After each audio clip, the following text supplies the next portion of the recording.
This is CUNY TV, the City University of New York.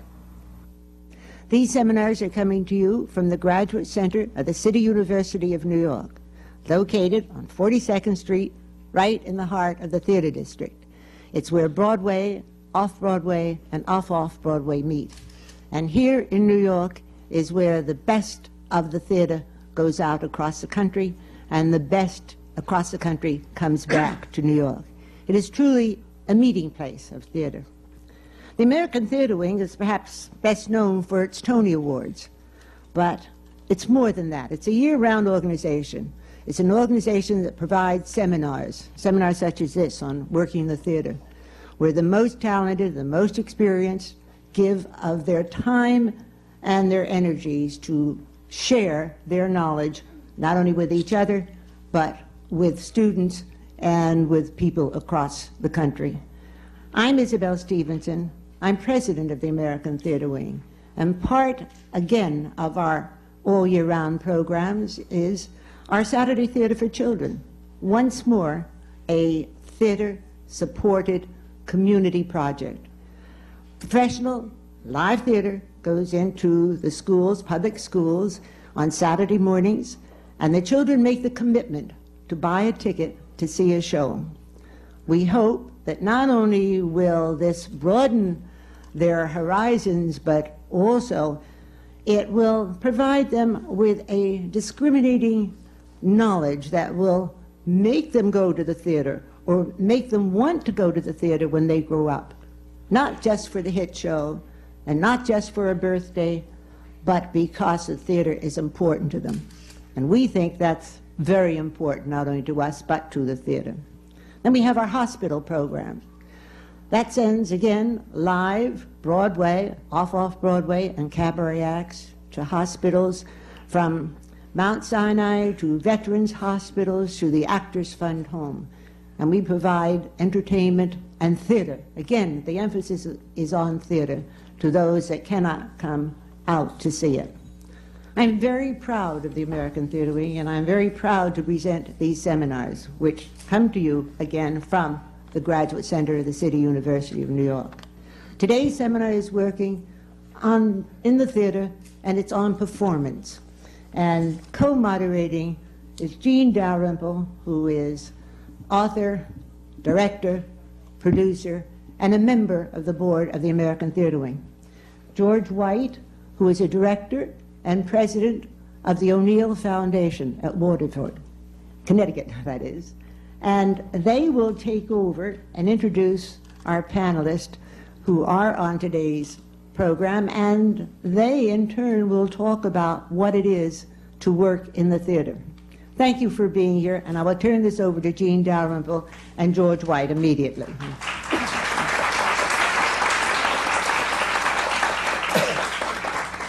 Thank you, Isabel. I'll begin by introducing the gentleman at my far left, who is an old friend of mine and very beloved amongst theater people. He's from Great Britain, and he represents many of Great Britain's wonderful artists. We have known him in that guise for many, many years.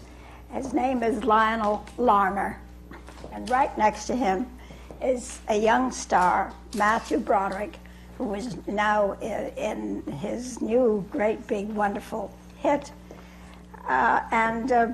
He's playing the same character as he played in Brighton Beach Memoirs, except that he's older now. And he's in Biloxi Blues, which is when he went into the Army. And it's very amusing and very lovely. Of course, they were both smash hits, but then Neil Simon can't write anything else, I guess.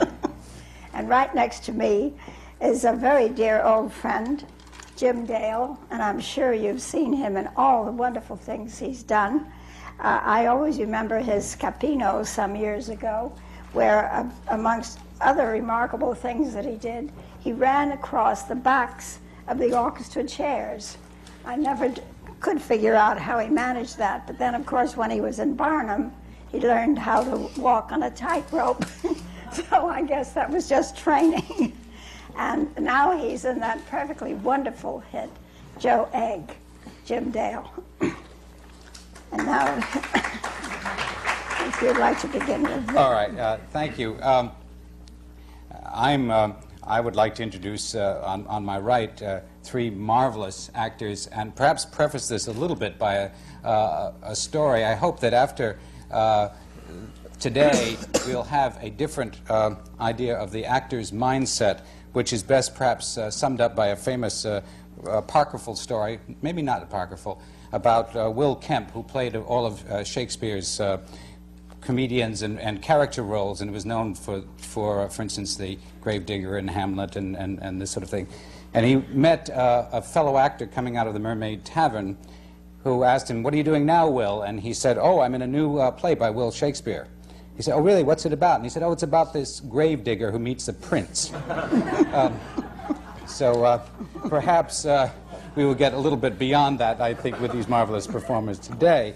On my far right is Rosemary Harris, who, on both sides of the pond, as they say, has lit up our theaters, having begun in the theater with Morse Hart's Climate of Eden and a West End debut in The 7-Year Itch.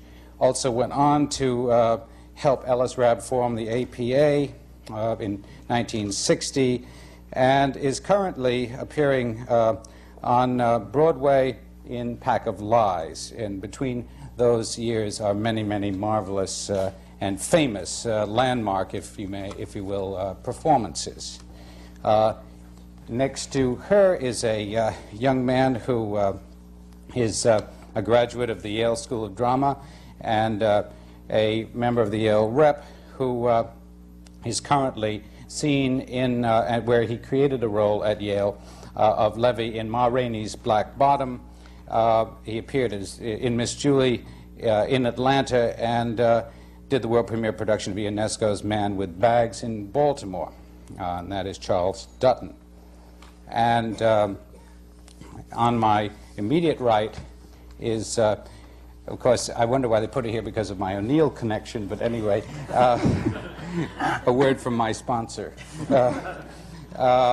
It's Glenda Jackson, who, again, on both sides of the Atlantic, has made theater history, being, a lot of people remember Marat Sade, which she worked with Peter Brook, and, of course, the 2 Academy Awards that she has to her credit, both from Women in Love and Touch of Class, and is currently Nina leads in, of course, Strange Interlude. So that is our panel for the day, and it's nice to be in such illustrious company.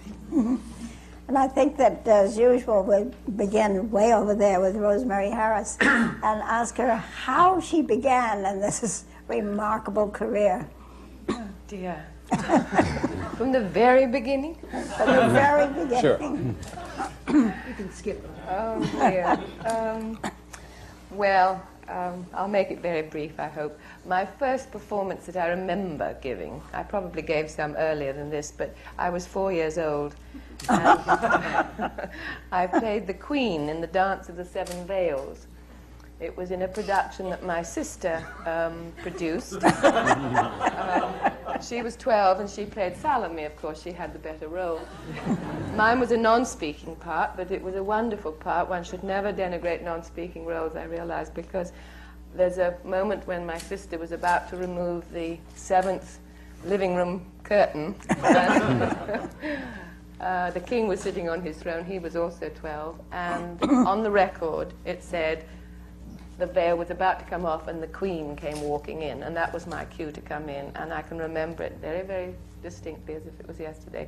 And all I had to do was to walk with my crown on and my train and right across the stage, well, some sort of stage, I don't know what it was, turn around and with great disdain walk out again.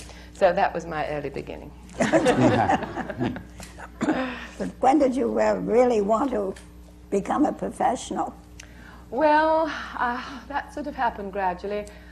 I didn't think I wanted to be an actress. I knew I wanted to act. Again, my older sister, who was always 8 years ahead of me, went to RADA, which is a training school in England. And I was a serious little 11-year-old, and I used to see all these long-haired bohemian young men and women come to the house who were RADA students, and I looked at them rather disparagingly, and I thought, I don't think I want to grow up and be one of those. And they seemed awfully flighty and not practically serious. And so I thought, I don't think I want to be one of those. But I knew I wanted to act. And somehow, when I started acting, I found that actors were anything but like that. They were very hard-working, dedicated people. There wasn't time to be flighty or anything, or to pose or do anything. You just did your hard work and got on with it. Well, what did you do about it? What did you do about it? I'm sorry, I've lost my voice. Well, I went in the opposite direction. I tried everything I could not to be an actress. I started training as a nurse. And I decided, I wanted a career, but I decided that nursing, the more of a career you had, the less nursing you actually did. You ended up pushing a pen in an office somewhere, and you weren't on the one-to-one basis with a human being. So I decided not to do that, and then I was going to be a physiotherapist, because I thought you can only do physiotherapy on a one-to-one basis. You can't do that sitting behind a desk. But that was rather expensive, and I didn't have the funds. And that was when my older sister, who had since retired and was raising a family, said, well, come on, you've always liked acting. Why don't you go on the stage? And I said, oh, no, I can't. And she said, oh, yes, you can. You know, sure you can. I said, no, I can't. So I finally wrote. There was a small repertory company in my hometown of Bognor Regis, which is a small south coast town in England. And there was a little company on the pier, and a man ran it, and I wrote to him, and I said, I remember the letter very well. I said, before I wasted time and money on an academical training, perhaps he could see me. I didn't even know the word audition, but and tell me if I had any ability. And I dressed for the part, and I wanted to show I was very serious, and I went into the local bookshop, and I bought a book on psychology, which I put on the top of my shopping basket. I don't think I ever opened it, but I wanted him to think that I was a very serious-minded young woman. And so you see, it's all pretense, isn't it? You see? If I may, I wonder if you have analyzed, or since you said you wanted to go into nursing originally, whether the corollary, the basic mindset, which is that of interest in human beings, and physiotherapy, and all of those things that go into the actor's mental furniture, if you will, Yes. Might indeed relate there. It intrigues me when you said that, because so often, obviously, the actor's study is certainly mankind. It's not molecular biology necessarily. Right. If you found that, have you ever analyzed that as being, or thought that perhaps the same mindset that brought you to nursing then brought you on to acting? I think it's possible. Every morning I worked in a ward. There weren't private dressing rooms, I was going to say. Private, what are they called? Rooms. Rooms, yeah. It was a big, long ward. It was a male medical ward, which meant that surgical people came in and they were operated on and they got better and they left. But the medical ward, alas, they stayed there and often died, sometimes of bed sores. And it was a long ward. It was the county, the state hospital, and all the way down with these iron beds. And one made an entrance every morning, one began to realize. And it was very important that you came on with some sort of attitude of happiness, some presence to lift up their day, and one made an entrance, and then you also made an exit, and it was fun to start thinking of exit lines, you know, and one would start making entrance lines, and so I suppose it was a lot to do with acting. And then the sad part of it was when one had to dissemble, and when somebody really was very ill, or when indeed once happened, somebody actually died, and it fell to me to tell the relatives, and they hadn't known, and they had come to see him, and things like that. You know, I suppose that is all part of it. Isn't it? That's all part of the web that goes into acting. Dutton. Wow. Somewhat similar to Rosemary. I did a little work in morgues and funeral homes. It's an upbeat show. I just want you to know that. But I've had a rather strange and also unique introduction into the theater and the stage. I had no theater training as a kid. I was always the show-off in the gang, but never no real theater training. My theater training, or at least my introduction in the theater, came in prison. I spent some time in prison, and one day while I was discovering or trying to decide what kind of mischief I was going to get involved in, a girlfriend of mine sent me a book of plays.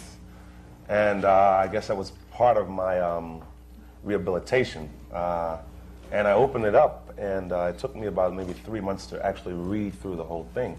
And I read one particular play that really hit me as very comic. And I got together with a group of the inmates, and we formed a drama group inside the prison. We had a captive audience, needless to say, so it worked pretty well.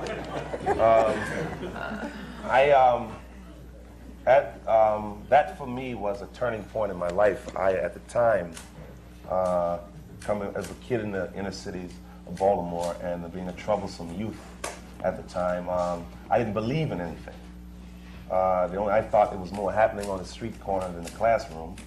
And my introduction in the theater that way, I began to read other plays, and so I became more or less a hermit inside the prison, and just reading Shakespeare and other classic literature. Finally, I was released after 7.5 years, and I enrolled in undergrad school in Baltimore, and I studied theater there. And I met a man by the name of Paul Berman, who was very instrumental in guiding me through my early years of theater training. And I got involved in the world premiere of Eugenia Ionesco's play, Man with Bags, in Baltimore. And I sort of stumbled on things. Until I went to the Yale School of Drama, I had no aspirations of coming to New York. I remember it was a CETA program still in effect before all these programs were taken away, and I wrote myself a $25,000 a year job teaching kids theater skills after school, so-called incorrigible high school kids. And so I was satisfied to stay in Baltimore and do some local theater and teach kids. And finally, it was suggested I try to apply to the Yale School of Drama. At the time, I was reluctant because I said, well, an ex-convict, et cetera, and I'm not going to be accepted there.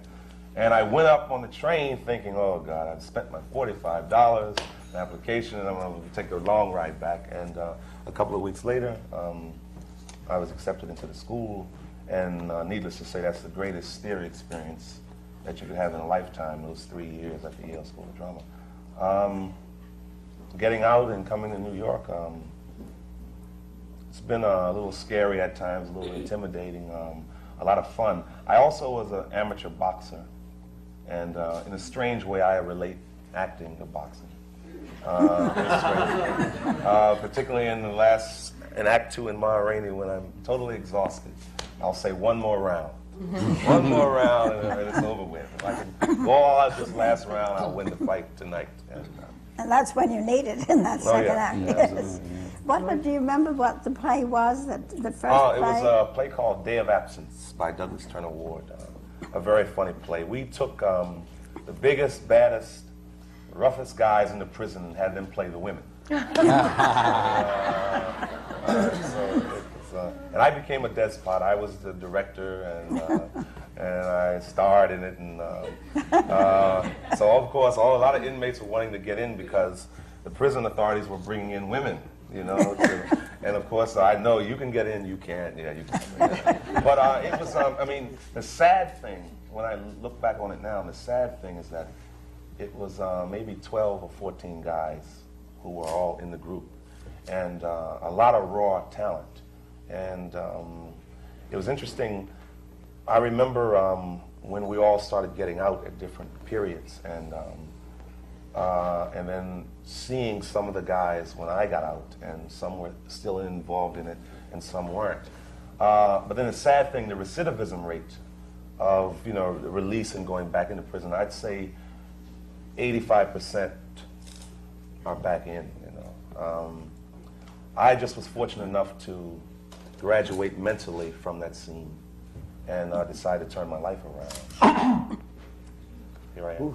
That's an interesting. I noticed that recently there's been a lot of prison performing arts, and I think it has paid off. Also, just parenthetically, the idea of boxing does not somehow seem so foreign, because boxing, in a sense, is an evolution of fencing, which is timing, Right. playing to the other person's rhythms, which is part of the actor's art as well. So it does seem to relate. I was glad you spoke of Paul Berman down there. He's a wonderful man. He directed an Ionesco play for me Oh, he did? here in New York. Variations on the same theme? That's right, Oh, yes. okay. Glenda Jackson, how did you... Well, I think I slid into it out of boredom, actually. There seems to be a strong medical slant this end of the... we've had a nurse and a mortician, a morgue attendant, and I left school and I had to get a job, and I got a job in a local chemist shop. I think you call them druggists. And I worked there for 2 years, and I felt that I could not only have run the store single-handed, but the whole chain of... But they didn't seem to want to give that opportunity to me. And a friend of mine was a member of a local amateur group and said, come along, it's fun. And I went along, and indeed I did find it interesting. And somebody said to me, as I think they always do, you should take this up professionally. And so, because I was extremely bored with my chemist shop life, I wrote to the only drama school I'd ever heard of, which was RADA, the Royal Academy of Dramatic Art. And because there was no money, I had to get a scholarship as well as acceptance. So I did 2 auditions down in London, which my family thought they were waving goodbye to me forever. They thought it was the wickedest city in the world, and I'd never been away from home before. And I did indeed get a scholarship, and I got a grant from my local education authority, which covered the financial difficulties. And I was in London then training for 2 years to be an actress. And it wasn't remarkable at the time, but I suppose it is always the benefit of hindsight. It is remarkable looking back now, that it was the first time I'd ever been with a group of pretty much the same age people, all who were interested in the same thing. And it was, I realise now, a very valuable experience, because the lesson that I learnt then, and which I think is the most valuable one, is that actors are their own instrument. You're as good as you make yourself be. I mean, we don't have violins or basses or anything external.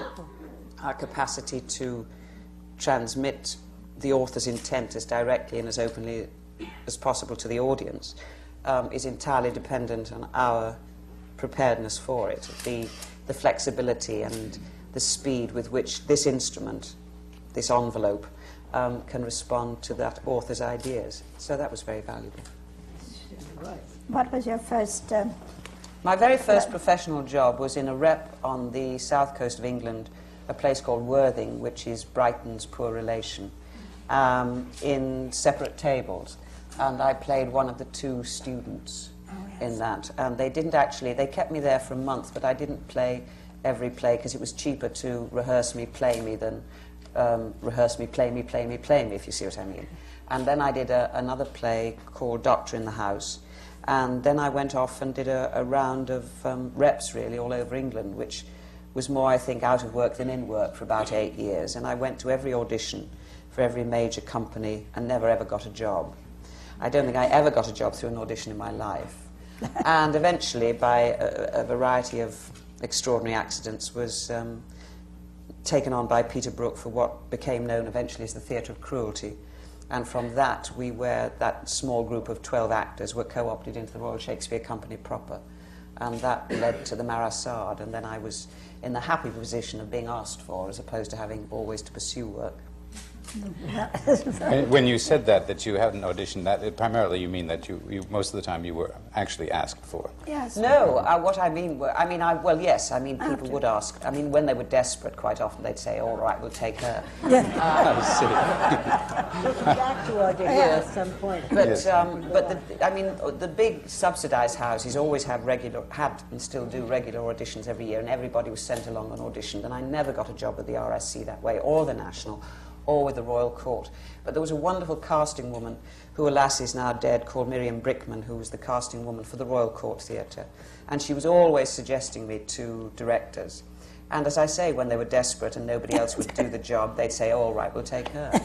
But when I left drama school, I was told by the then president of the drama school, a wonderful director called John Fernald, not to expect to work much before I was 40 because I was essentially a character actress. And that, I left, it was sort of mid-50s, and it was before John Osborne's Look Back in Anger. And that was a very sensible assessment of the British theatre at that time. There was no place for people like me. And then Osborne wrote Look Back in Anger, and the whole of British theatre changed, and I didn't have to wait till I was 40. Close, but not exactly. Well, let us hear some more about British theatre. How did you start? Actually, I started by accident. I'd studied dancing for about 6 years as a child because I was very interested in going on stage.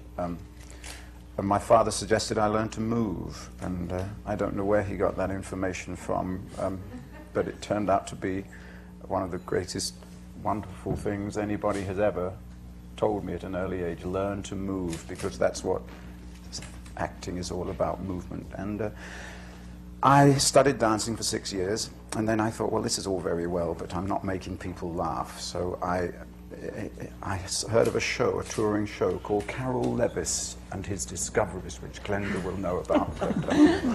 And they sort of pick up a lot of local talent and put it on for that week. And then if you're good enough, they'll take you on tour with them to make up the second half of the show, which are the residents.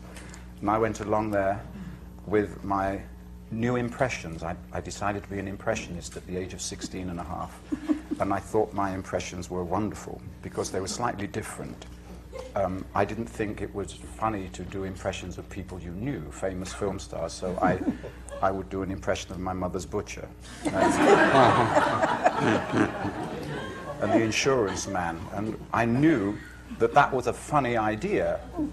I didn't realize it wouldn't get laughs, but I thought it was a funny idea. And I had a whole group of these strange people, and I walked onto the stage at the audition, to this first professional stage, and it had huge curtains at the side, and my foot caught in the curtain, and that was my first pratfall on stage, and I hurt my face, banged my nose, and the audience roared.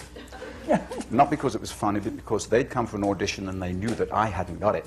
That gave them a better chance. So I did my impressions, and afterwards the Carol Levis said, well, they were absolutely terrible, atrocious, the worst impression we've ever heard, but the fall you did when you came on was brilliant. Can you get an act where you fall over? At the age of 16, you want an act where you fall over? I'll give you an act where you fall over. So that evening I went back with a 9-minute act where I fell over. It sounds quite easy, but it was a bit tricky. I said to Carol Levis, please introduce me as a young man you didn't have time to see in the afternoon, and you were giving him his first opportunity tonight. And then as you introduced my name, which was Jim Smith in those days. Wonderful. Smith. When you announce my name, you'll hear shouting in the wings. It'll be me saying, no, I can't, I don't want to, and then scuffle, scuffle, scuffle, and I've got 4 stagehands who are going to throw me on. And he said, and that is your entrance? I said, yes, I'll probably, hopefully land center stage, and then you can walk off and I'll take it from there. Well, you know, I did. I landed center stage. It was 2.5 somersaults through the air. Terrible. I was in agony. But the audience loved it. There was this nut on the floor standing up and now couldn't get away. He had a captive audience. And I did a 4 or 5 minute act. I was innocent. I was young. I couldn't use any blue material. I had to rely upon very clean jokes, which not many people appreciate. Especially, see, this was this music hall, but not like your vaudeville. It was music hall, solo acts going around the country. And I joined Carol Levis, and I toured with him as one of the young juvenile comedians. And every Friday they had auditions. 200 or 300 local people would come along, all desperately eager to become part of the resident. And I would sit at the back like this, hoping that there wouldn't be a young 16-and-a-half-year-old tumbler, because I would be out. You know, 1 week's notice, I would be back in my little town. But I survived that, and I suppose the experience of that was unbelievable, because it was the last era of the music hall, prior to television becoming very popular and prior to the theatres being sold as bingo halls or as television studios. But I spent 2 years of my life, 2.5 years of my early life, in a different theatre every week, and 9 times out of 10, a Sunday theatre.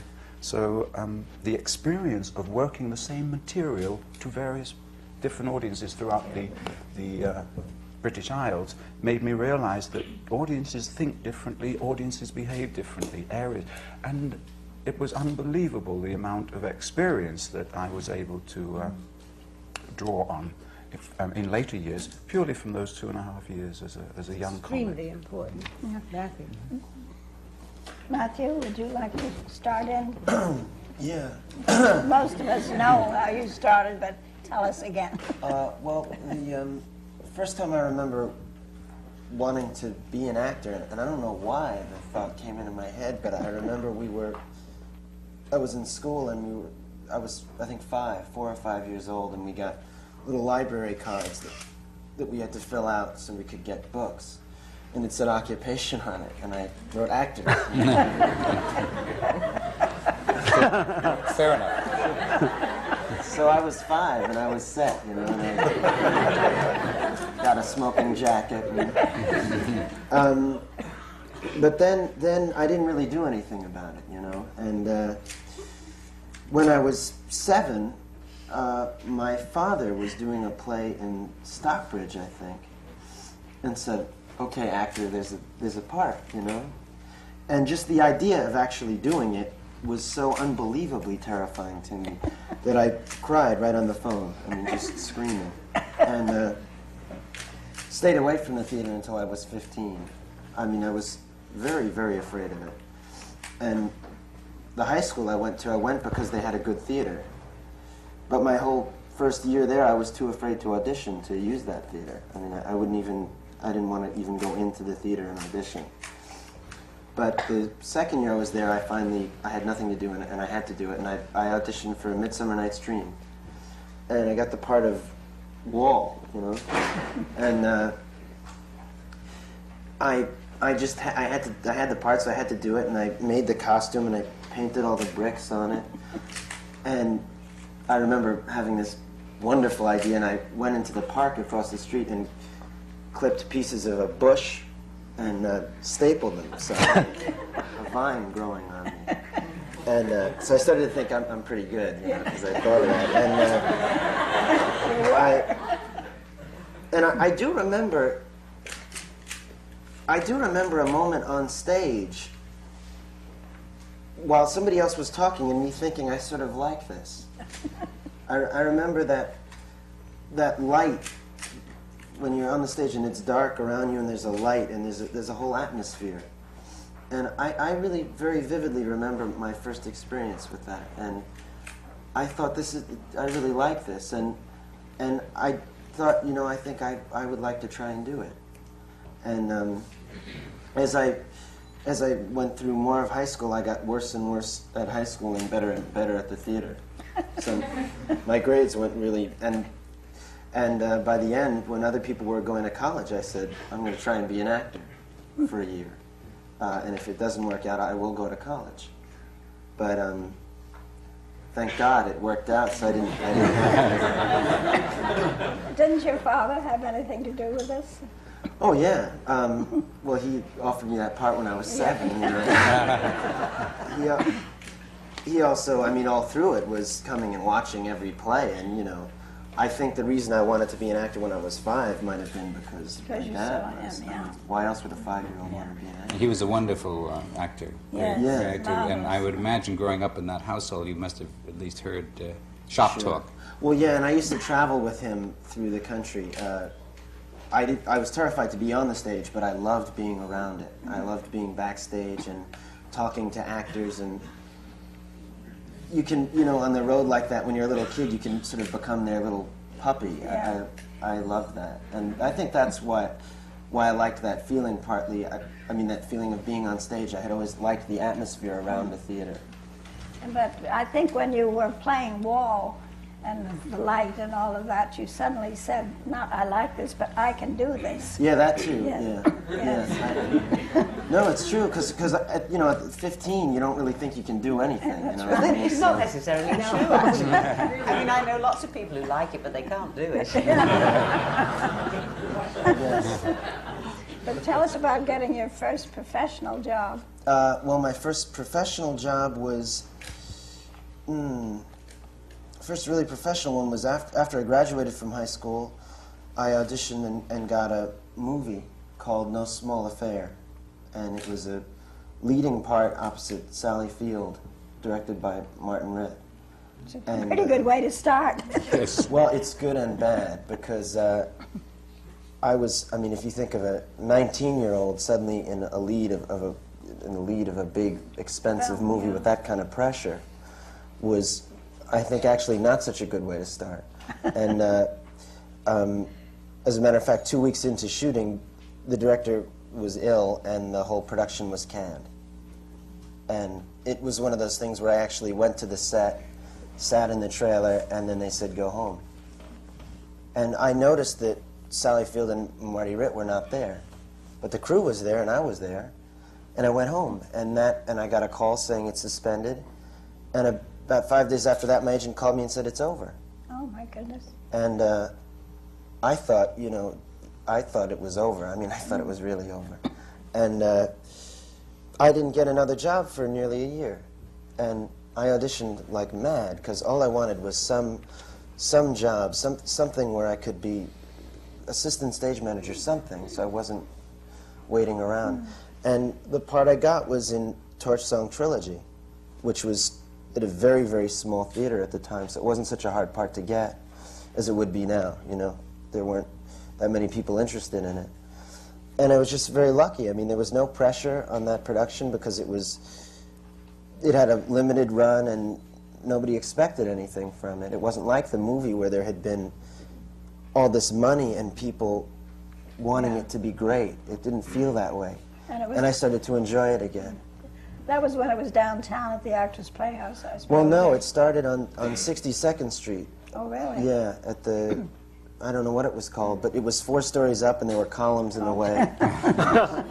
And it leaked. It covers a lot of Yeah. pictures. It could be anywhere. Yeah, but that was, and then that play was so successful that it became a big job, but it didn't start that way, so it was very lucky, and it was much nicer than the film. Well, how did you get connected with Neil Simon and the real start of your career? I auditioned for Brighton Beach Memoirs. I read for him, and he liked me and sent the director, who at that time was Herbert Ross, to see Torch Song Trilogy. And he liked me, and I read for both of them. I must have read 6 times. And I got the job, and I got that job and a movie, Max Dugan Returns, on the same day. So I read for Brighton Beach, and they said, please hang around and read this film script. So I read the film script, and I read for that. And they said, now read the play again, and I read it. And I left, and the casting director said, you had a good day.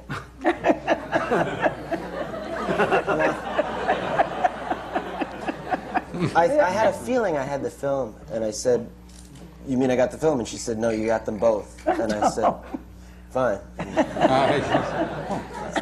Lionel? Oh, I wrote a letter to Otto Preminger when he came to England to make a movie of St. Joan, the one he did with Gene Seberg.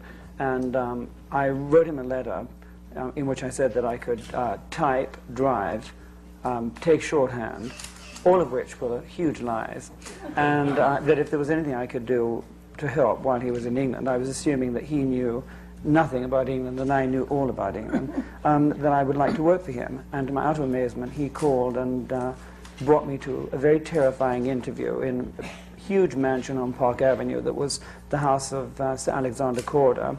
And Mr. Preminger was a very, very intimidating man, and we didn't really talk. He just looked at me for a very, very long time.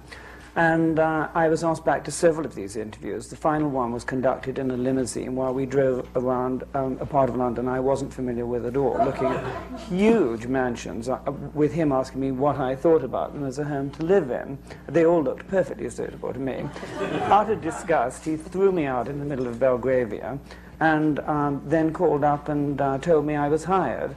And I asked what I would be doing, and he said I would be the casting director. Oh. And I had actually never been a casting director before, certainly not a casting director on a film of that quality. I'd worked for a variety agent, and we had acts like Carolini and his Canine Comedians, and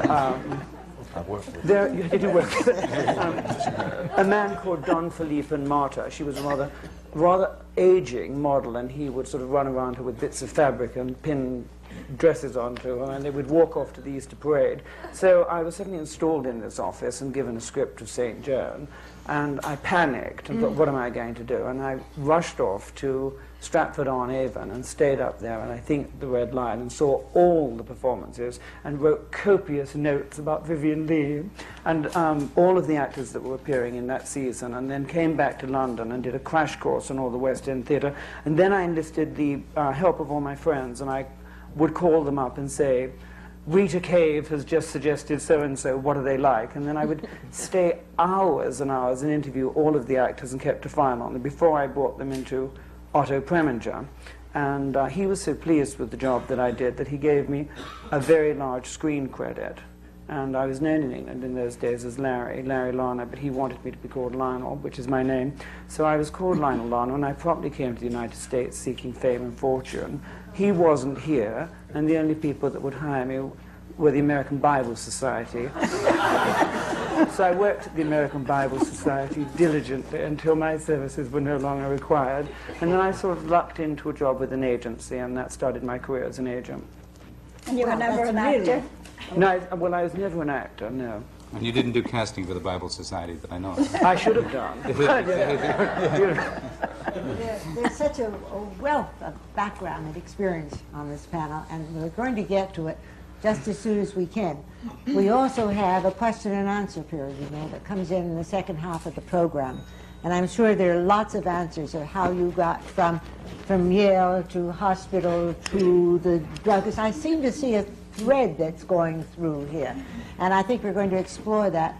I also want to know more about auditions, and I want to know more about how you got an agent. And you talking about musical is I think, one of the most important things that's been said, because from time to time on the panel, we've had people say to go out in one and be able to capture an audience, and a different audience at each theater is the greatest experience. And now we do not have as much of that experience, but there are still nightclubs and all kinds of places that are springing up so that people can perform and use their material in different audiences as well as going across the country. One thing that's come in on this seminar, as more so than in almost any other, is that everyone has had a lot of experience. Everyone came to where they are, not just by accident. It started by accident, but there's much more to that. And so we'll take a short break, and we will come back to the much more than that, and continue with our seminars and working in the theater. Thank you.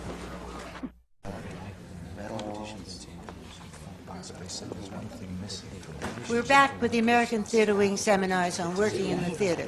These seminars are coming to you from the Graduate Center of the City University of New York. They are being chaired by Jean Dalrymple, who is a producer, a director, and an author as well, and is a member of the Board of Directors of the American Theater Wing. Along with Jean is George White, who is a director and president of the O'Neill Foundation in Waterford. Our seminars today are on working in the theater, and it's on performance. And so that we don't waste any time, we're going to immediately pick up with Jean, who will continue with the questions of our panelists today, and will reintroduce the panelists that are on our program. I'm Isabel Stevenson, and I'm president of the American Theater Wing. Thank you for being here. We'll continue right now, Jean. All right. On my far right now, of course, is Charles Dutton, and I want to start by asking him about being at the Yale Drama School and how you got this part in Ma Rainey's Black Bottom, because it's a fascinating part and perfectly suited to you. Did you have to audition for it, or did they just say you're the one? Well, it's sort of a funny story. I remember in the summer of '81, Lloyd Richards asked me about coming to the Eugene O'Neill Playwrights Conference that summer. And being that I was a student at the time, I needed some money for the summer. And so I said, how much can you pay me? He said, well, $100 after 4 weeks. I said, Wait a minute, plus room and board. Plus room and board and food, Judge, right. I said, no, I have to get a summer job. So I didn't go in the summer of '81. The summer of '82, he said, would you like to work at the O'Neill this summer? I said, not for $100, you know. So he said, here, I want you to read a play. And I took the play home, and I got around to it a couple of days later. And after 10 pages, I went to his office and said, I would love to come up to the Eugene O'Neill Playwrights Conference this summer. And I was very fortunate to be involved in the first stage reading of the play. And it took nearly 20 months to get a production out of it. And then I had just graduated from Yale, and I came back to do... I had to audition for it as everyone who was involved the first time in the stage reading. We all re-auditioned for the parts. I would like to think that my stamp was on it from the reading. But we re-auditioned, and Lloyd kept everyone on tenterhooks for a couple of days waiting to hear would they go with actors or musicians. And finally, the word was out that, you know, I had the part. And well, as soon as you opened, it was a big hit up there, and there was a great deal of interest from all the New York producers. But it took them a long time to get the necessary money to bring it to New York. I knew something about it because I'm with the New Dramatists, and Mr. Wilson's a member of the New Dramatists. So, Glenda, you started to tell us something about your very early experiences, but tell us about some of your experiences in recent years. What would you like to know? I was theatrically speaking, dear.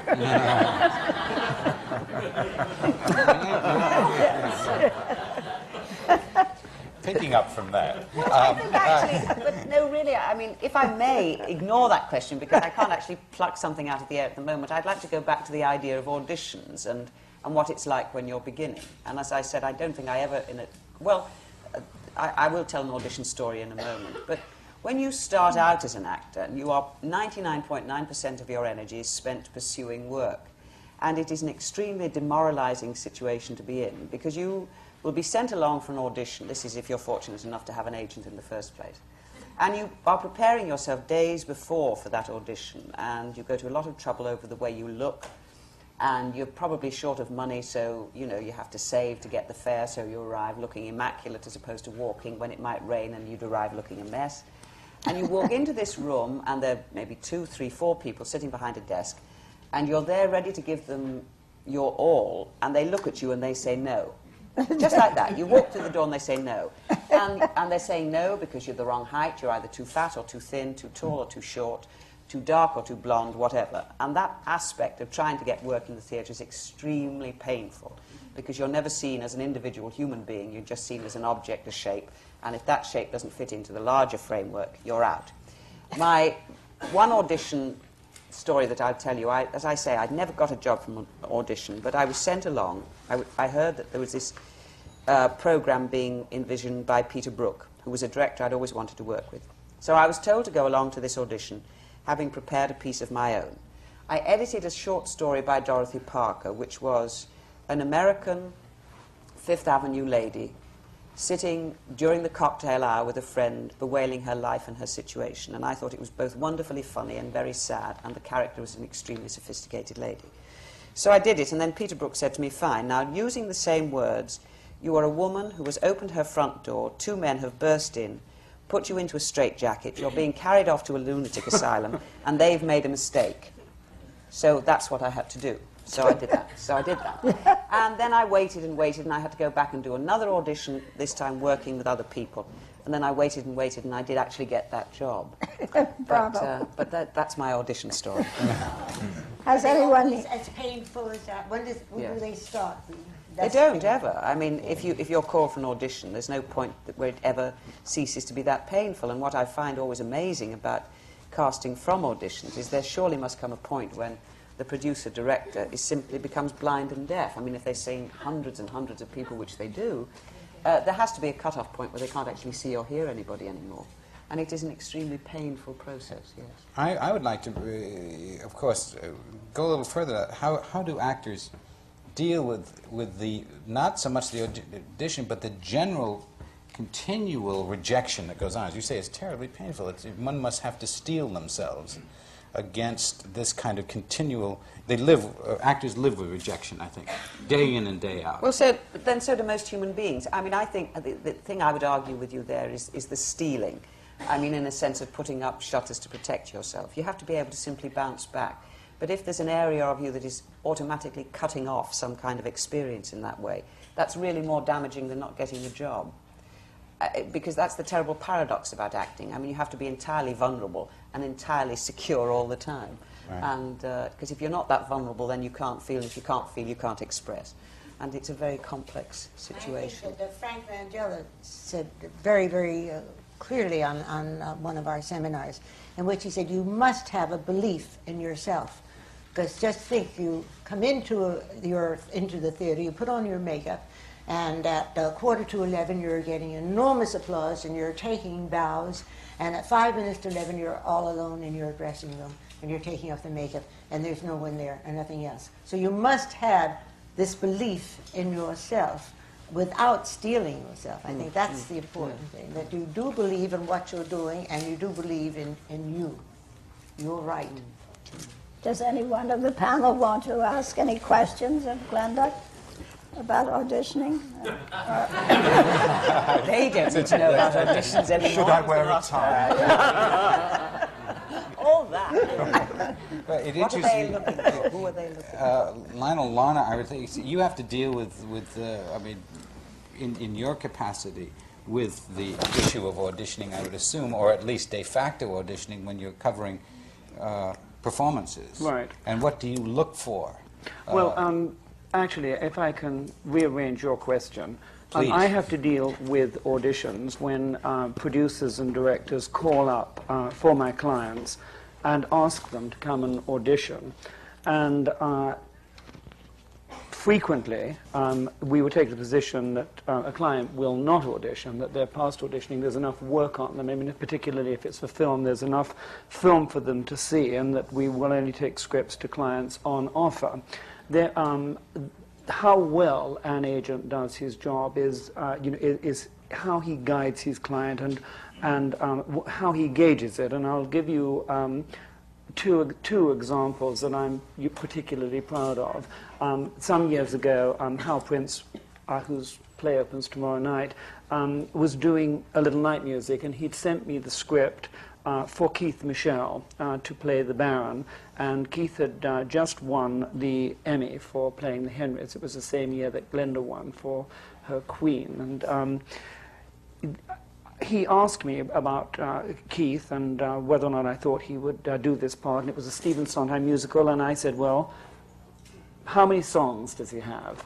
And he said, well, they're not written yet, and you'll have to trust Stephen Sondheim on that. And I thought that was fair enough. And he said, read the script. So I read the script, and he said, what do you think? And I said, well, I'm going to send it to Keith, because it's also a policy to always bring to clients any offers that are given to them, even sometimes when they're very, menial, you feel they must be told.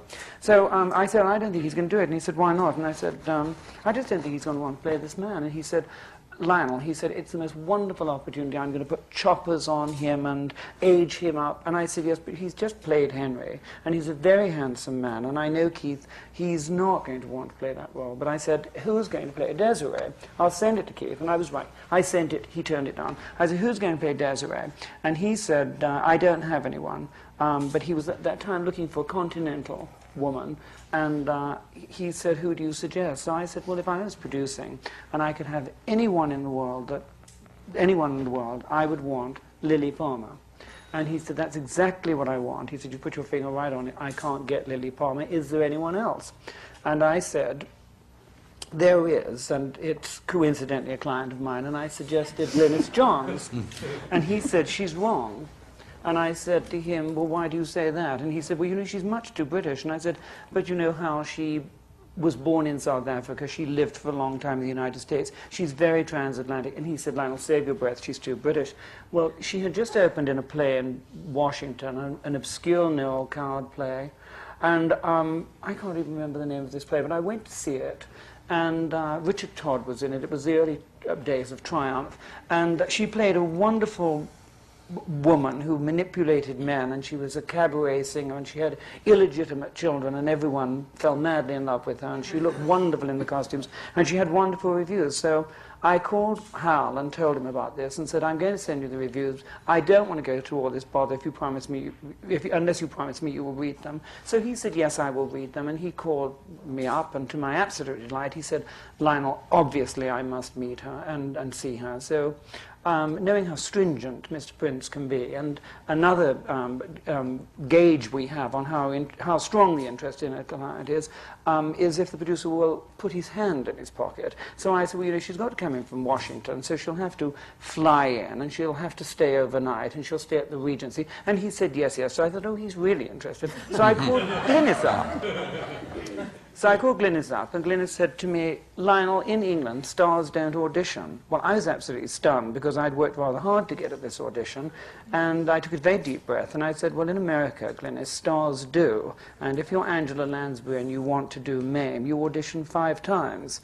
I'd worked with an agency, and we were very involved with Mame, and I knew about Angela's, you know, history for the show. And of course, Angela wouldn't have to audition today, but at that point, where she was still, you know, considered a Hollywood actress and hadn't yet proven herself on Broadway, she did have to audition for Mame. Anyway, Glynis came in, and she read, and she got the part. And as probably a lot of you know, they watched her very closely, and before they went out of town, Stephen Sondheim wrote Send in the Clowns, based on all of Glynis's personal vulnerabilities, and she won the Tony for it.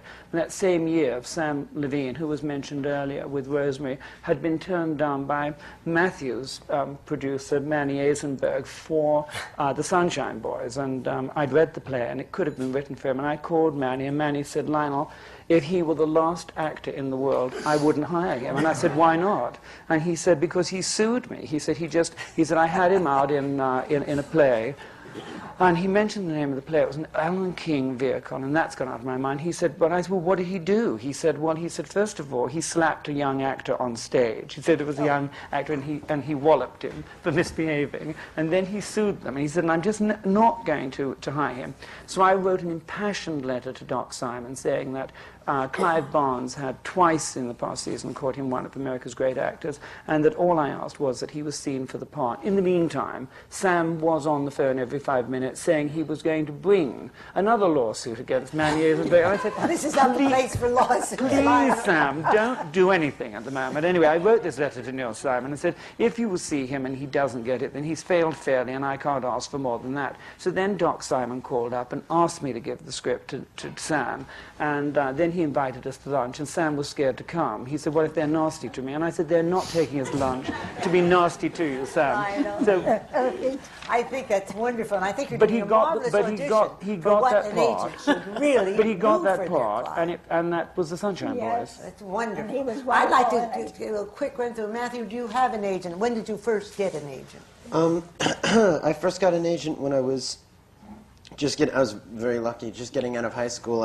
One of the plays I did in high school, another kid in it, his mother was a casting director, and she came and saw it and recommended me to an agent. So I went and had a meeting with the agent, and that was Fifi Oscard, and she sent me out all the time, and I never She even had had just to seen look you at for the it. high school? Yeah. I mean, it was just, sorry, you know, it just... Do you have the same agent today? No, I don't. No. What happened in between?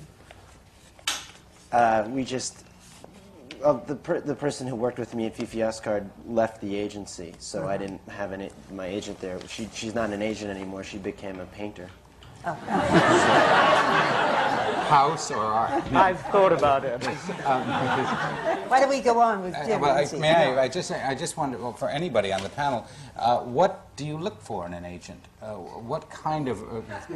all right, Jim, go ahead. Go ahead. What don't you want in an agent, or what do you? That's interesting.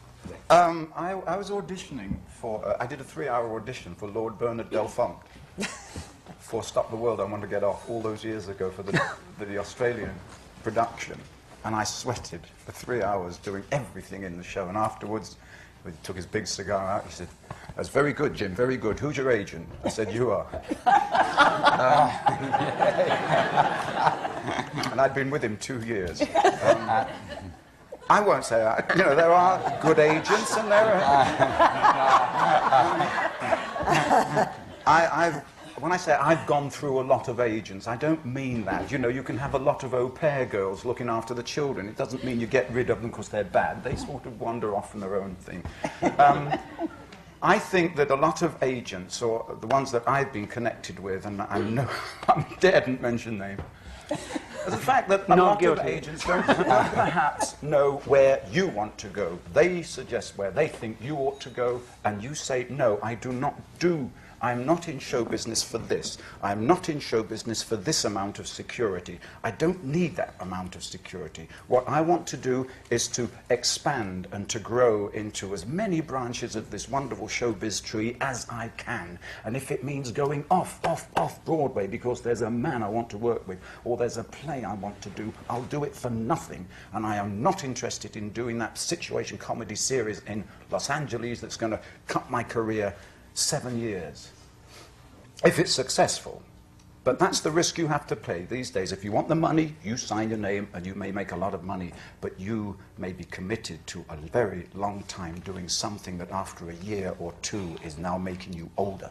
You stay away from that if you have ambition, and a lot of agents are out to earn not only money for you, but money for themselves. But I like somebody who can help me grow, and is there as not a father figure, but somebody who has the experience to say, "Hey, why don't we do this and this and this?" And this is the way Joe Egg happened this time. No waiting for an agent to come along with a big script. We had to say, "Look, let's start something ourselves. What do we all want to do? I want to do something different than Barnum. Stockard Channing wants to do something different than the part she's playing. Arvin Brown wants to do this. Let's all sit together with our agents and let's start it from scratch." And we did it. And we didn't think it'd get this far. It went off Broadway, and now it's on Broadway. And there is such a super satisfaction out of knowing that you were in control from A to wherever it's going to take us. Who's your agent? I haven't got an agent. I've got an agent. I shook hands with a gentleman 3 days ago, a very dear old friend. His name's Biff Liff. Oh, yes. Wonderful man. So Biff represents me. I've yet to meet the rest of the people in the office. It's only 2 days. Incidentally, it's an extraordinary performance that you're giving there. The cast is simply wonderful. Thank you. Both of you. I'll go quickly back to Charles a minute, because having seen you develop with Ma Rainey from the days at the O'Neill and then to Yale Rep, in effect, you didn't need an agent to meet Lloyd because he was the dean of the drama school. Do you have an agent now? Yes. I After the fact, after you got the role, did you go and say, "I need some help to run"? Okay, there's a moral there somewhere. Go on. Well, one of the benefits of attending the Yale School of Drama is after the 3-year period in graduation, they have the league auditions where the schools that are involved, the League of Professional Theaters, are involved, and all the agents and the casting people and everyone comes in to watch. It's a madhouse. You get 2 or 3 minutes to do 2 scenes, and you go and you run out there and show your stuff, and then they put your name on a bulletin board. You know, William Morris wants to see you, and ICM wants you, and some people scream and shout when their name is not on the board. Others have their names on it 100 times and never get an agent. I had the interesting thing, I didn't sign with an agent until after Ma Rainey opened, and I signed with William Morris, and you know, you get the pros and cons of a big agency. Well, you'll get lost, you know, in a big agency. You'll just be another picture and resume. But they were interested in me right after the leagues, and they didn't want to sign me at that time because they said it was a right and wrong way to go into an agency that large. You could become just another picture and resume. If you're lucky to get some notoriety or some publicity, and then come into the agency, then you have some momentum going for you. And fortunately, that happened. And so the team that I worked with there, I'm satisfied with. And what Jim was saying about wanting to do what you want to do and having someone to express that too. It's interesting with Rainey because I have a lot of offers that I've had to turn down, and some of it is stuff I wouldn't do, you know, but it is, the money is there. And they screen it out for me, and they realize and know now the kind of stuff that hopefully I'll be able to do. And so sometimes the junk is placed in a garbage can where it belongs, and the good stuff is offered, and sometimes I can't take the good stuff because of the play. Well, actually, William Morris is a marvelous place now, and it's really entered the 20th century. There was an old show business saying, which is no longer relevant, I will preface by saying that, which is the reason they couldn't find Patty Hearst for 2 years is that she was signed with William Morris. Right, I've heard that one. Glenda, does your agent do the things that you'd like him to do for you? Yes, I mean, my agent in England who saw me at an end-of-term show in RADA is still my agent, and that's more years than I care to say. Oh, that's and ever wonderful. since I've been associated with Lionel, which again is quite a few more years than I care to say, the same. And yes, it is that they acknowledge that, you know, what you can really only be as good as you're interested, in my view. And therefore, when you are in the position where you can choose work, and getting rid of the rubbish is easy, although it's usually most of the stuff that's around at any one time. Out of the stuff that's left that's possible, then you have to go for that which you think initially you probably can't do. Because if you don't do that, then all you're ever being asked to do is to repeat what you've done before, and that's the quickest way to never being able to do it again ever, that I can imagine. To stagnate, yes. And are you happy with your agent, Matthew? Yeah. I'm going to do something different very soon. I'm very happy with my agent right now. I've been with him for 2 years, and he's also, he listens to me, so I feel like I'm running it. It is awful when they get too, when you feel like you're being run by somebody. I think you both said it really beautifully, but there's another thing they do sometimes is when things go badly, they make you feel important. I don't know if that's a good thing, but I'm starting to think that is part of what agents do in a way. They protect the client. They make the client feel if something goes wrong, it wasn't your fault. They don't know, kid. They don't know how wonderful. They don't.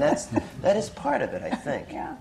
Just another little part. They ease the rejection. They protect us. Yeah, and they make us feel like we're very wonderful and saleable. They're salesmen in a way. I think, that's true. I think that's They very are. important, and I think that we ought to explore further the role of agent here. But what do you do in the meantime? What do you do when you haven't reached that pinnacle where you can choose and you can relinquish that which you think is not good for you, the rubbish?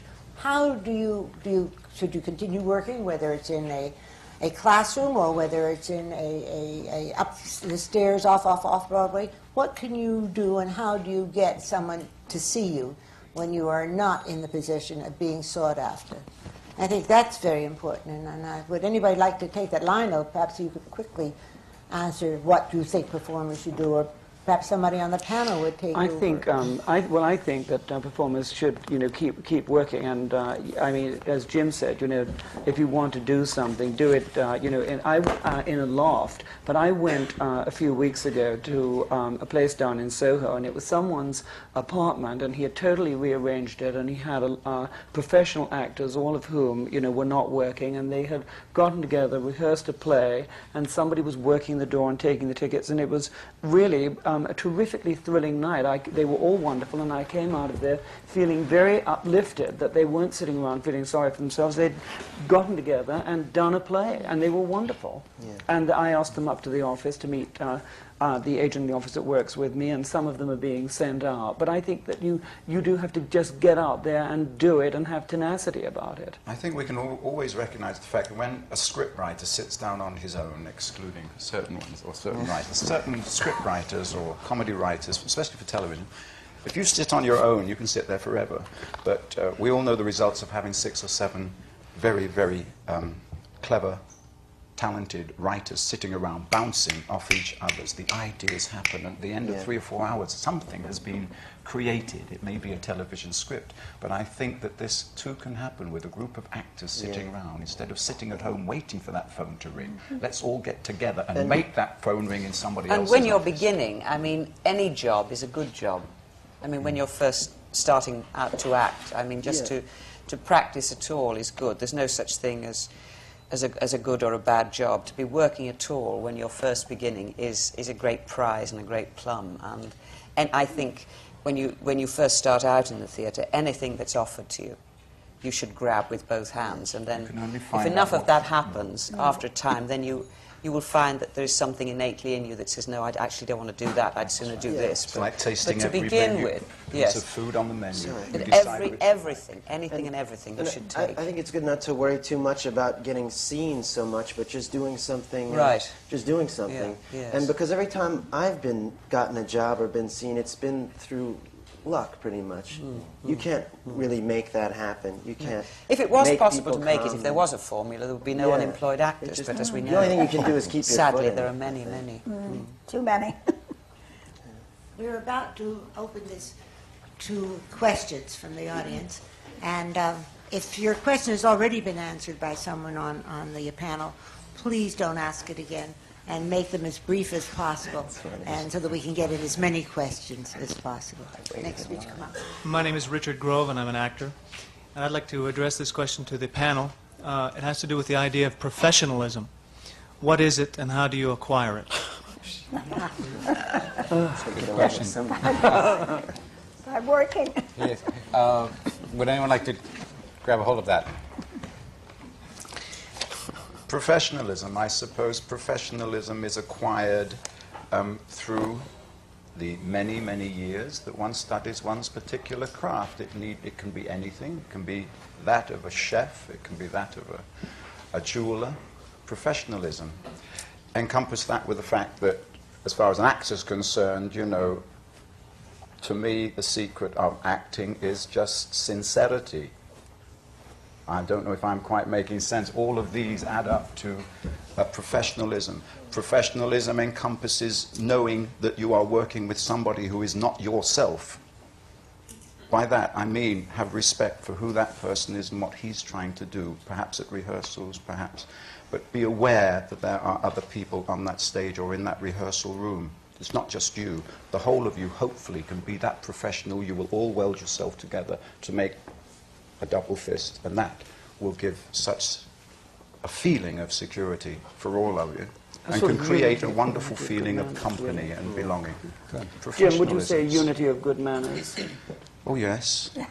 Well said. Yes, Glenda, do you want to say something? You want to Well, add to that? just that, yeah, I mean, that you are responsible, excuse me, for the whole play or the whole film, however large or small your seeming contribution is. And that's what it is, and that you go to work. You don't go there for anything else. I can admire the amateur professional. By that I mean the man who only appears in amateur productions. Oh, sorry, the professional amateur. The professional amateur always appears in amateur production. He knows where he is in life. He's happy there. He's almost a professional. But there's one thing I cannot stand, and that's the Amateur professional. Amateur professional. We have a lot of them in this business, not just acting. And we I think the key word is respect. Especially now. Very interesting. And keeping it sacred. Next. Hi, my name is Edwin Gore, and I'd like to address this question to Glenda Jackson. Having performed in Marat Sade and Phèdre, I think Strange Interlude seems a little bit of a departure for you. Could you comment on any problems or difficulties that you might have had in performing distinctly American realism as in O'Neill? Well, I don't know why you find it a departure, and I don't regard Strange Interlude as being distinctive American realism, because I don't think that's what he's writing about. The fact that he's couching most of everything we say in easily accessible language from an audience's point of view does not mean that he has written necessarily realistic or naturalistic characters, or that the themes of the play have to do with overt behaviorism. The major difficulty is when we were rehearsing it, for all of us, we thought, A, we'd never learn it all, and B, how did you handle what have become known as the spoken thoughts, even though what they actually are spoken emotions? Because they seemed on the first level to take away what is very valuable to an actor, namely the subtext, which you discover for yourself. But in truth, they're not the subtext. There's something else underneath that. And now, what is interesting about doing the play is worrying about forgetting your words or worrying how you're going to handle the spoken thoughts are the least of your worries. There are many that you have every performance, but they're not those. But I mean, I would not claim that Strange Interlude was O'Neill's greatest play, but equally I would fight anybody to the death who claimed that he was not a great dramatist. And if you are fortunate enough to be in an experimental piece, as Strange Interlude was in 1927, by a great dramatist, you're extremely fortunate. Okay, my name is Roselle Zuby, and my question is to the panel. And it's how important to you as an actor is the give and take between yourself and the audience in a performance? Well, if it isn't there, we all might as well go home. Jim, maybe because of we were talking about Blackpool Night earlier and the other thing, well, the relationship of I started off my acting life as a comedian. A comedian is an actor. He does a double act with the audience, and that's as simple as that. He creates something. Certain actors, comedians, can walk on the stage and they just look at the audience and they've communicated straight away, i.e. Jack Benny. Other comedians have to walk on and they have to crack jokes for about 2 minutes to make that audience relax and feel comfortable, get to know them. The communication is sometimes a little difficult. In Joe Egg, I don't wear contact lenses as I'm wearing now, so I go on blind. And I go and I'm looking at the audience, I'm being very pointed to each one. I'm trying to pick people out. I try to make everyone feel as if I've actually looked at them at some point in the evening, and everybody I get to know everybody. And I can relate to the audience. I hope they're all smiling. I know they're smiling up here. But the other day, I put my contact lenses on just to look at them. And I went out, and of course, it's not a Neil Simon comedy. It's Joe Egg. And the comedy that I'm doing, later on, they're all smiling, but at this very beginning, when I looked out, the faces were like this. They don't quite know what to expect. Now, for me to actually look into the eyes of people with that expression on their face, the comedy drains away from you. You stand on stage. So, during the intermission, I took the contacts out and went back out there. But communication, I mean, that's what theatre is about, communication. That's what a bad night in the theatre is, when there is nothing coming back from an audience. That's right. It's a snowball out of a window. If that energy that you send out to there isn't reinforced and returned to you, and so that circle begins and goes on right until the end of the evening, then we all might just as well stay at home and watch television. It's the lifeblood because, for instance, in Ma Rainey, a play that takes a lot of twists and turns, funny and then serious. You know, that audience, that communication can lead you to greater heights in the performance. But with the difficulty with Ma Rainey sometimes is that we have to control it because they can take it from you. They try, you know, and you have to really fight some days. I also think another thing, communication varies in a different way. Some nights you can have an audience roaring with laughter. You think, hey! And you take a bow at the end and the applause is nice. Other nights there is nothing out there. And that's the night when we say, but they're listening.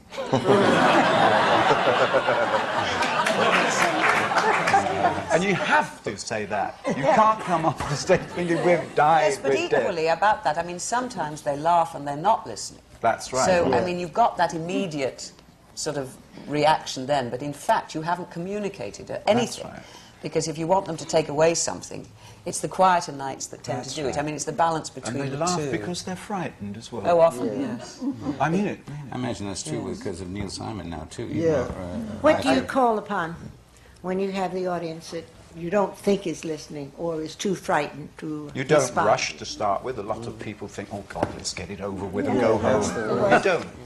And you don't make it bigger. I mean, on the nights when they're they want to be ahead of you. You know what I mean? Then the trick, it's not really a trick, it's a truth. I mean, if you concentrate even more on the situation that you're in on that stage, if you make it even more of a real situation for you, you suck them into you. If you think, oh God, I've got to quieten them down and start making it bigger, you just push them further and further away. You can play hard to get a little bit with an audience. Oh, yes. You know, if you the second there's some quietness, try to grab at them, people get repelled sometimes.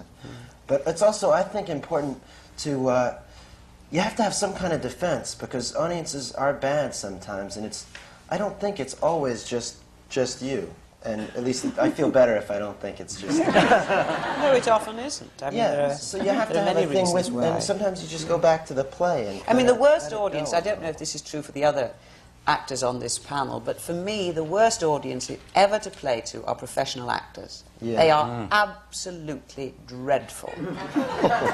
Because they will not let you do the play. They're so determined to show you that they know how hard it is and what you've gone through and what it's all about, really.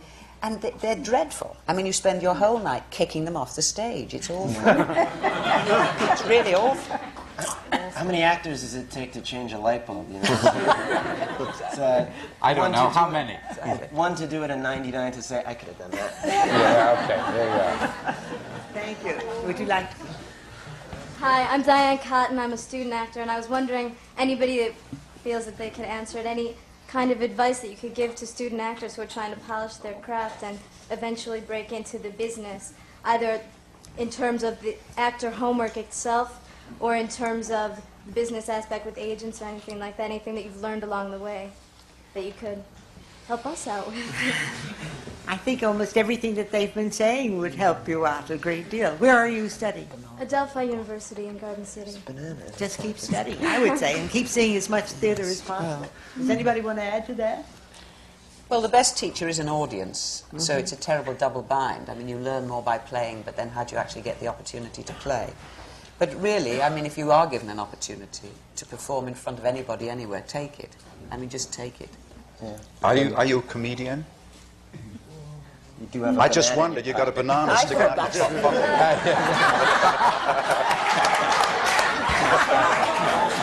Does that go in your left ear? No, she uses the peel later on. I'm not. I just, it looks lovely. Save the peel. Would you like to come out? Yes, I'm Marshall Factor from Theater Philippines, and someone in the panel earlier said something about the variety of audiences all over the world. Yes. Being a quote-unquote transatlantic actress, Miss Jackson, which do you think is the harder audience or easier audience to please, the British or the Americans, or for that matter, you said you were in China? Well, I didn't have the pleasure of playing to the Chinese. They seemed to me to be about the worst audience you could possibly play to. Because I was a member of an audience in a theatre in Beijing, and it was the ballet, and they come in late, they take photographs during the performance, they talk among themselves, and the minute the final curtain hits the deck, they're off. So the whole cast of the ballet was applauding a lot of departing Chinese backs, but apparently that is the way they are in China. It has nothing whatever to do with the appreciation that they have of the particular art form that they're watching.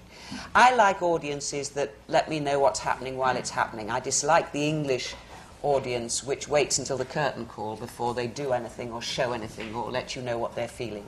I like the excitement of playing to American audiences because they're inordinately volatile. It's not enough for them to laugh. They laugh and do that at the same time. I mean, there's a huge energy that comes through, so you're always on your toes with Americans. But I think one of the most interesting audiences I ever played to was I took a play by Ibsen to Australia, and it was in Melbourne in 1974, and we got the reactions to that play then that it had on its very first performance ever. They were deeply, deeply shocked, morally offended by the play. And that was wonderful. I mean, that was really wonderful to suddenly feel what the impact of that play. So, you know, I suppose the greater the variety, the better. The more the merrier. I like it to be different. I must say, I will leap in for a second, having just finished a production in Beijing.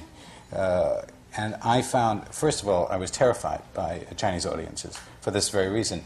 One has to realize that the last bus is at 11 o'clock. And if you're not on it, you've got to walk when you're for doing miles. Anna Christie, you're saying, my God, it's better be out because you don't want them to leave. Right. But there is a tremendous challenge in that, because if you've got them, you've got them. Oh, they're wonderful. And it's I mean, a wonderful audience this in that way. vast theatre was absolutely crammed. I mean, they were standing at the back. I mean, they love going to the theatre. I mean, there are wonderful people to play to. I'm sure this was a ballet, and so there were lots of things happening. But the Royal Ballet, we're going to be there the week after, and I said, please tell them it's not, you know, they don't like you. It's they're catching the last bus. That's right. And they bring drinks in and all of that. But it's really more like dealing with an audience at a sport. Which is fun, and it's a challenge. I mean, I suppose in a way it's a bit like when they first did Shakespeare, you know, where they all were there for a day and they ate oranges and talked among themselves and fought each other. It would be great. Is there anything like it in Europe? The countries of Europe? No, not really. No. Thank you. Hi, my name is Shirley Sargent, and I have a question to Glenda Jackson. Are new plays lacking today? If so, in what way? Well, new plays are always lacking. I mean, well, I say that. I mean, new good plays are always lacking. And I don't think that has changed markedly during my experience. I mean, the whole of British theatre, and in a way world theatre, was changed by one play, Look Back in Anger, which suddenly presented a whole new aspect, or rather a view of the world in theatrical terms, and that spread out throughout the entire world. And I think we're about ready for a new dramatist to suddenly shift the theatre for us all again. But I don't think one can dictate the arrival of creative change in that way. And if writers, really good writers, don't find the theatre interesting to work for, then that is the theatre's loss. There are always people writing plays, but good new plays are always very few and far between. Thank you. Interrupt this wonderful discussion. There's so much more to be said, but unfortunately we haven't time for it, and I just want to say that this is the American Theatre Wing Seminars on Working in the Theatre, coming to you from the Graduate Center of the City University of New York. And it's but one of the all-year-round programs of the American Theatre Wing, perhaps best known for the Tony Awards, which is, at this time, very, very important. But that really isn't the reason for the wing, and that really isn't all the things that go into making the American Theatre Wing the organization it is. We work with volunteers, and we need volunteers. Volunteers that can make a telephone call, that can book our acts into the hospital shows, that can help on these seminars, can type, and can do all the nitty-gritty things that one has to do at the office. I'm Isabel Stevenson. I'm president of the wing, and I want to thank this wonderful panel and our co-moderators, Jean Dalrymple and George White, for being with us today on Working in the Theater. This is the performance seminar, and the Playwright Play Script seminar follows. Equally important. Thank you for coming here, and I look forward to seeing you again.